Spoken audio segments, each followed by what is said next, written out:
정말 최악이야. 한국은 가난한 나라야? 한국인들은 왜 저런 옷들 단체로 입고 다니지? 저 옷은 트럼프 대통령도 본 적이 없는 옷이겠는걸? 나는 날씨가 아무리 추워도 명품 치마와 자켓을 입는다고. 겨울 추위가 별거야. 여기 미국의 명문 사립학교를 다니며 디자이너의 꿈을 키우던 한 학생이 있습니다. 어느 날 이 학생은 한 TV 채널에서 한국인들이 겨울에 입고 다닌다는 옷을 보게 되는데요. 한국은 겨울에는 명품 옷도 입지 못하는 가난한 나라라며 대화를 나누고 있습니다. 하지만 부모님이 한국으로 떠나야 한다는 말에 충격을 받았는지 말을 잇지 못하고 있습니다. 대체 이 학생은 무엇 때문에 이렇게까지 한국에 가기 싫어하는 것일까요? 그럼 오늘의 사연 시작하겠습니다. 안녕하세요. 저는 미국 뉴욕에서 나고 자란 에밀리라고 해요. 패션의 나라라고 불릴 정도로 미국에서도 뉴욕은 럭셔리 패션 브랜드들이 즐비하고 뉴욕은 패션 위크 또한 세계 최고로 꼽힙니다. 그 중에서도 뉴욕은 전 세계에서 패션과 예술의 중심으로 알려져 있답니다. 매일 아침 저는 다채로운 카페와 우아한 부티크가 늘어선 좁은 거리를 바라보며 눈을 떴어요. 뉴욕의 모든 모퉁이가 영화 한 장면처럼 느껴졌고 그 속에 함께할 수 있어서 늘 행운이라고 생각했어요. 그러다 보니 자연스럽게 저도 패션에 관심을 가지게 되었고 뉴욕 패션 학교에서 디자이너를 꿈꾸며 공부하고 있어요. 학교의 수업들은 제가 유명 디자이너가 되고 싶다는 꿈에 한 발짝 다가가는 느낌이었어요. 옷 디자인 아이디어를 스케치하며 보내는 시간은 너무 행복했어요. 저는 사랑하는 패션 세계에 완전히 빠져 있었답니다. 뉴욕에서는 패션이 단순히 옷을 입는 것을 넘어서 하나의 생활 방식이었어요. 거리에서 걷는 사람들의 멋진 옷차림부터 고급 상점의 쇼윈도에 전시된 창의적인 디자인까지 뉴욕의 모든 것이 저에게 영감을 주었어요.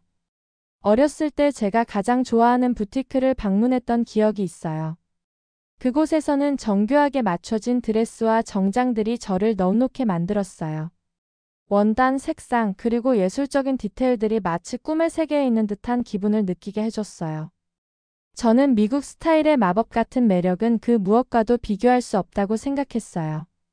어느 날 저는 친구들과 카페에 앉아 위대한 디자이너가 되고 싶다는 꿈에 대해 이야기하고 있었어요.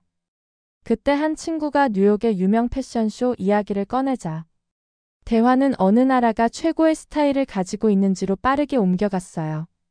저는 항상 생각해 왔던 대로 세계 최고로 꼽히는 미국의 패션과 미적 감각에 대해 자랑스럽게 얘기했어요. 그러자 한 친구가 요즘은 K-팝이 유명해지면서 한국 아이돌의 인기가 높아지고 그만큼 한국 문화나 패션도 주목을 받고 있어라고 말했어요. 그러나 저는 그 말에 동의할 수 없었어요.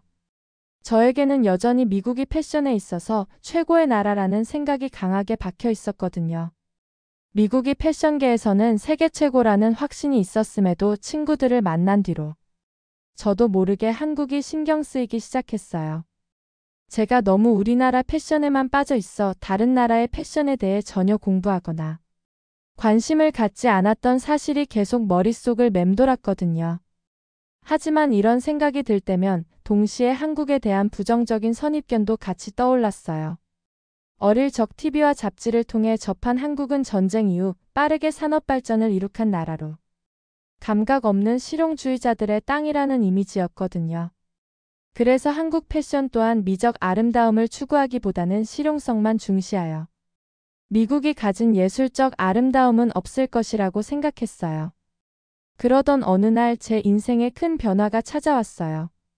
부모님의 해외 발령으로 인해 우리 가족이 모두 한국으로 이사를 가게 된 것이죠. 제가 너무나도 사랑하는 프랑스를 떠나야 한다는 사실이 정말 슬펐어요. 학교에서의 일상, 친구들과의 소소한 수다, 주말마다 가던 쇼핑몰과 카페. 그 모든 것과 이별해야 한다는 사실을 믿을 수 없었어요. 그리고 그 무엇보다도 패션의 나라로 받아들여지는 미국을 떠나야 한다는 것이 가장 슬펐어요. 게다가 제가 가야 할 곳이 한국이라는 것도 큰 걱정거리 중 하나였어요. 한국은 어떤 나라일지, 그곳에서 제 꿈을 위한 공부를 이어나갈 수 있을지 무엇 하나 장담할 수 없었기에 너무나 막막했어요. 길고 긴 비행을 마치고 인천공항에 도착했을 때 차가운 한국의 공기가 강하게 저를 감쌌어요. 비행기에서 내리자마자 피부에 닿는 서늘함에 깜짝 놀랐어요. 한국의 겨울이 이제 막 시작되었다고 들었는데 미국의 초겨울과는 전혀 다르게 느껴졌거든요. 뿐만 아니라 미국과는 모든 것이 달랐어요. 이 낯선 땅의 언어, 간판은 물론 심지어 사람들의 움직임까지도 달라 보였어요. 마치 전혀 다른 세상에 들어온 기분이었어요. 주위를 둘러보니 두껍고 따뜻한 옷을 입은 사람들이 보였는데 그 옷들이 전부 비슷해 보였고 너무나 평범했어요. 그때 저는 전에 들었던 실용성만을 따진다는 한국에 대한 부정적인 생각들이 떠올라서 걱정을 지울 수가 없었어요. 한국에서의 첫 몇 시간은 새로운 경험들로 정신없이 흘러갔어요. 이해할 수 없는 언어로 말하는 낯선 사람들에 둘러싸였고 간판들의 색채와 형태는 전에 본 적 없는 것이었어요. 공항은 분주했고 모두가 목적의식을 가지고 움직이는 모습이었어요. 저는 약간 길을 잃은 듯한 낯선 느낌을 받았어요.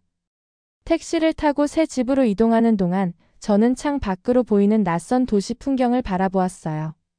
현대적인 건물들과 전통적인 디자인이 어우러진 거리가 눈에 띄었어요.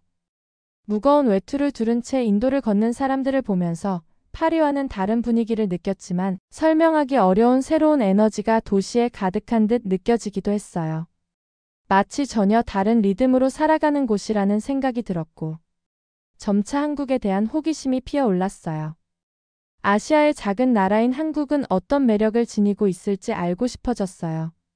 그날 저녁 하늘이 짙은 색으로 물들어갈 때 저는 새 집 창가에 앉아 분주한 거리를 바라보았어요. 사람들은 걷고 웃고 대화를 나누며 지나갔고 따뜻한 가로등 불빛이 모든 것을 아늑하게 만들어 주었어요. 이런 따뜻한 분위기는 걱정이 가득한 저에게 작은 희망의 불꽃을 전달해 주었어요. 어쩌면 한국은 단지 차가운 실용성만을 추구하는 곳이 아니라 그들만의 독특하고 특별한 아름다움이 숨겨져 있는 곳일지도 모른다고요.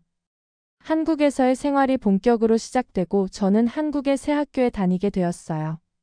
디자이너의 꿈을 이루기 위해 이곳에서도 패션 학교에 다니기로 하였죠. 밝고 넓은 학교 안에는 다채로운 포스터와 예술 작품들이 가득했어요. 모든 것이 깔끔하고 정돈되어 보였지만 왠지 모르게 긴장이 되었어요.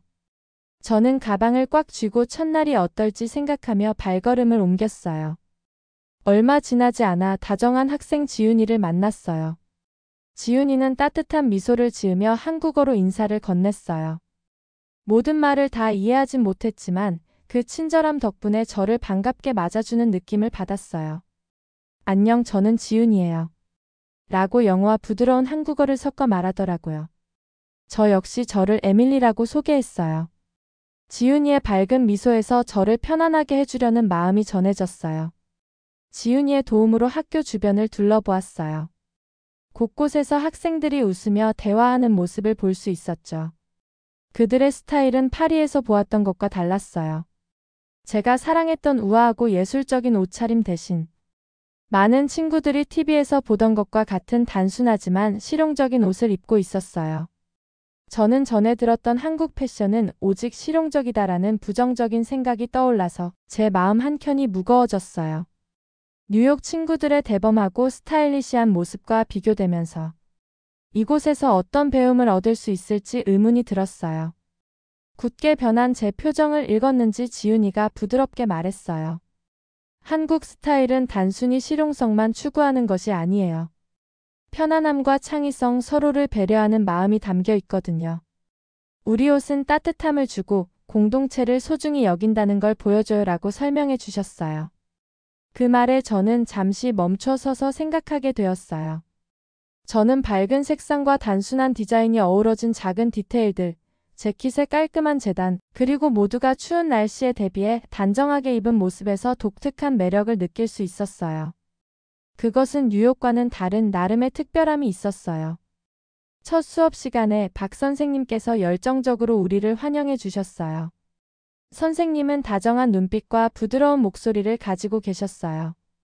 선생님은 한국의 예술과 디자인이 단순한 아름다움뿐만 아니라 일상의 정신도 함께 기리는 고유의 역사를 가지고 있다고 설명해 주셨어요. 전통 한국 문양의 예시들을 보여주시며 그 의미를 자세히 풀어주셨답니다. 저는 집중해서 들으면서 새로운 아이디어 속에서 아름다움을 찾으려고 노력했어요. 처음으로 제 생각이 너무 좁았던 건 아닌지 의문이 들기 시작했어요. 수업이 끝난 후 지훈이는 저를 학교 뒤쪽의 작은 안뜰로 데려갔어요.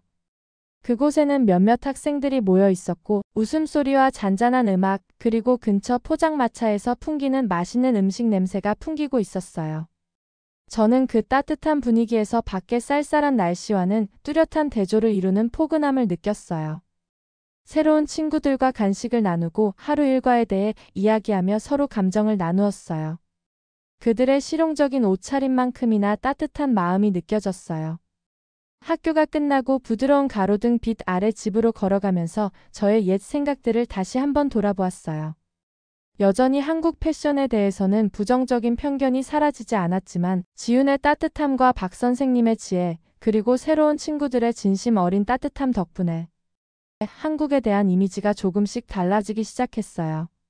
저는 뉴욕 패션이 우아함과 예술적 표현에 관한 것이라면 한국 스타일은 실용성, 공동체, 그리고 진심 어린 배려를 바탕으로 한 나름의 아름다움이 있다는 것을 깨달았어요. 이 새로운 땅에서의 여정이 이제 막 시작되었고 저는 그 모든 것을 제 눈으로 직접 보고 경험하며 그동안 몰랐던 한국의 문화를 열린 마음으로 접해보기로 마음먹었어요. 학교에 열심히 다니는 동안 시간은 흘러 이제 초겨울을 지나 겨울이 점점 깊어져 갔어요. 한국의 겨울은 눈과 얼음이 함께했고 차가운 공기가 폐까지 얼리는 듯한 기분이었어요. 날씨가 변하자 한국 사람들의 패션은 점차 일률적으로 변해가고 있었어요. 패션을 포기한 채 온몸을 가리는 롱패딩을 입고 돌아다니는 사람들이 하나 둘 늘어나기 시작했죠. 저는 그들을 이해할 수 없었어요. 멋스러운 코트와는 달리 그 패딩은 너무 투박하고 길어서 안에 입은 옷을 모두 가릴 뿐 아니라 아름다워 보이지도 않았거든요. 저는 패션을 포기할 수 없었어요. 그래서 그들과는 달리 뉴욕에서처럼 겨울을 보내기로 했어요. 그러나 저는 머지않아 한국인들의 롱패딩 패션을 이해하게 되었어요. 한국의 겨울은 온화한 뉴욕의 겨울과는 전혀 달랐어요. 한국은 뉴욕과 달리 일교차도 매우 크고 기온이 영하로 떨어지는 날도 많았어요. 게다가 바람은 살을 애는 듯이 아주 날카로웠죠. 뉴욕에서 지냈을 때처럼 옷을 겹겹이 입고 두꺼운 목도리로 목을 감싸고 모자를 꼭 눌렀어도 매 걸음마다 매서운 우위와 싸우는 전투를 하는 기분이었어요. 뉴욕에서 챙겨온 코트와 얇은 패딩은 추위를 막아주기에는 역부족이었고 손과 발은 금세 감각을 잃어가고 있었어요. 추위에 떨며 걷다 보니 갑자기 제 눈에 번뜩 들어온 것이 있었어요. 그건 바로 많은 한국인들이 입고 다니는 롱패딩이었죠. 너무 투박하고 패션과는 거리가 멀어 부정적으로 생각하던 그 롱패딩이 이제는 너무 푹신하고 포근해 보였어요. 커다란 담요로 온몸을 따뜻하게 감싸주는 느낌이지 않을까라는 생각이 들었거든요. 저는 버스 정류장 근처에 모여있는 학생 무리를 보았어요. 그 학생들은 모두 하나같이 롱패딩을 입고 있었어요. 그들은 입김이 차가운 공기 속에서 구름처럼 피어오르는 추위 속에서도 웃으며 대화하고 있었어요. 그 옆으로는 롱패딩을 입고 함께 걷는 가족들이 지나갔어요. 그들은 마치 자신들만의 작은 따뜻한 세계를 지니고 있는 듯 했어요. 추위에 떨고 있는 저와는 너무 상반되는 모습이었죠. 그 모습을 보며 저는 한국인들의 패션이 단순히 감각이 부족하거나 실용성만을 중요하게 생각해서가 아니라 그들의 문화가 반영된 모습일지도 모른다는 생각을 하게 되었고 그와 동시에 한국에 대한 부정적인 편견을 가졌던 제 모습을 반성하게 되었어요. 한국 문화에 대해 전혀 무지한 상태에서 단순히 미디어에 비치는 단편적인 모습만 보고 한국을 무시해왔던 제가 너무 한심하게 느껴졌죠. 특히 추웠던 어느 날 저는 더 이상 참을 수 없었어요. 코트로는 이 추운 겨울에 한국에서 지낼 수 없었거든요. 저는 결국 롱패딩을 입게 되었고 입는 순간 마치 포근한 이불 속에 들어온 듯한 따뜻함이 느껴졌어요. 얼어붙었던 손발이 서서히 녹았고 날카롭던 바람도 롱패딩을 뚫지는 못했죠. 작은 카페에 앉아 따뜻한 핫초코를 마시며 창 밖으로 지나가는 사람들을 바라보았어요. 밖에서는 가볍게 눈이 내리기 시작했고 저와 같은 롱패딩을 입은 사람들이 거리를 누비고 있었어요. 그 모습을 보며 한국의 겨울이 얼마나 놀라웠는지 곱씹었어요.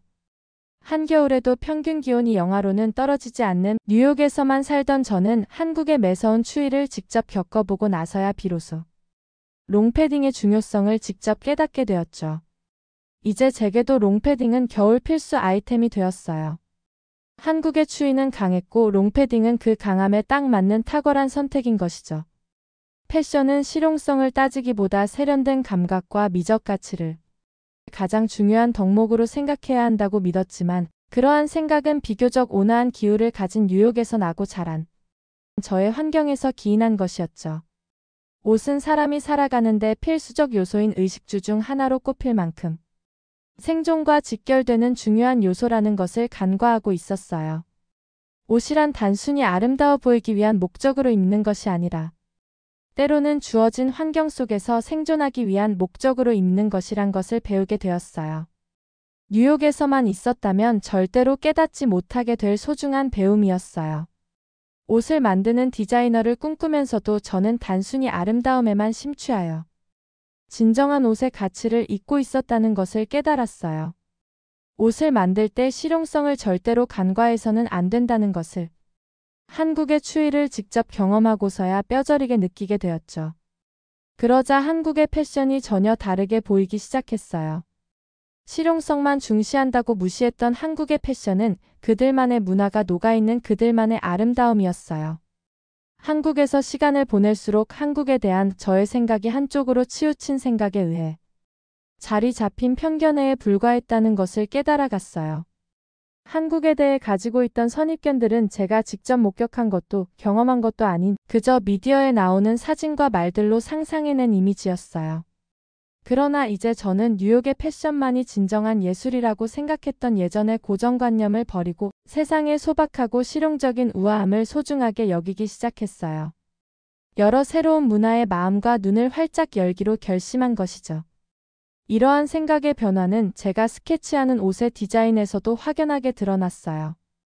아름다움만을 추구하며 그려내던 과거의 스케치와는 다르게 아름다움과 실용성을 접목한 새로운 디자인들을 다양하게 스케치하고 있어요. 특히 우아하고 고상한 뉴욕의 스타일과 실용적이고 따뜻한 한국 겨울의 모습을 섞은 아이디어들이 저에게 많은 영감을 주었어요. 예를 들면 롱패딩에 아름다운 문양을 넣고 섬세한 레이스나 은은한 자수 같은 포인트로 프랑스의 우아함을 더해보았어요. 학교에서 저는 박 선생님께 제 스케치를 보여드렸어요. 선생님은 다정한 미소를 지으며 제 그림을 보시고는 에밀리, 너는 독특하고 새로운 패션을 창조하고 있구나라고 말씀해 주셨어요. 예술은 한 가지 스타일에만 국한되지 않고 여러 문화의 아이디어와 감정을 섞어내는 거예요. 아주 잘하고 있어요 라고 말씀해 주셨어요. 그리고는 학생들 모두가 함께 아이디어를 나누고 창작할 수 있는 작은 공동체 예술 프로젝트를 제안해 주셨어요. 저는 그 제안을 들으며 제 패션에 대한 열정을 친구들과 나누며 예술로 하나가 되는 경험에 대한 열망이 생겼어요. 저는 지윤이를 비롯한 몇몇 친구들과 뉴욕과 한국의 요소를 결합한 프로젝트를 시작하기로 결정했어요. 작은 방에서 수많은 날과 밤을 보내며 천을 자르고 무늬를 그리며 파리의 우아함과 한국 스타일의 실용성을 어떻게 섞을지 고민했어요. 저는 뉴욕의 부드럽고 예술적인 겨울과 한국의 혹독하며 대담한 겨울을 떠올리며 그 극명한 대조를 조화롭게 담아내고 싶었어요. 제가 그려내는 스케치 하나하나가 제 자신을 더 깊이 이해하고 지금까지 배운 교훈을 받아들이는 과정 같았어요. 작업하면서 저는 한국에서의 인연이 생각났어요. 박 선생님의 따뜻한 격려, 지윤이를 비롯한 여러 친구들의 다정한 미소, 그리고 한국의 차가운 거리에서 강렬하게 빛나는 롱패딩의 실용적인 스타일까지요. 그분들은 저에게 아름다움이 멋진 옷이나 완벽한 디자인에만 있는 것이 아니라 주변 세계와 연결되어 있음을 보여주었어요. 드디어 프로젝트가 완성됐을 때 저는 깊은 성취감을 느꼈어요. 우리가 창조한 디자인은 두 문화가 어우러진 작품으로 색채와 무늬 의미가 가득했어요. 이 프로젝트는 디자이너를 꿈꾸는 저에게는 새로운 비전을 선사해준 감사하고 특별한 경험이었어요. 열린 마음과 창의적인 생각으로 미래를 맞이할 준비가 되었다는 저의 다짐과도 같았죠. 의도치 않게 오게 된 한국에서 저는 큰 깨달음을 얻고 더 큰 꿈을 향해 힘차게 도약할 발판을 선물 받은 느낌이었어요. 한국 스타일의 실용적인 강인함과 프랑스 패션의 예술적 우아함을 모두 포용하게 되었거든요. 디자이너로서의 저의 여정은 이제서야 진정으로 시작되었음을 느꼈어요. 오늘의 영상은 여기까지입니다. 오늘의 사연 재미있게 보셨다면 구독과 좋아요 꼭 부탁드리겠습니다.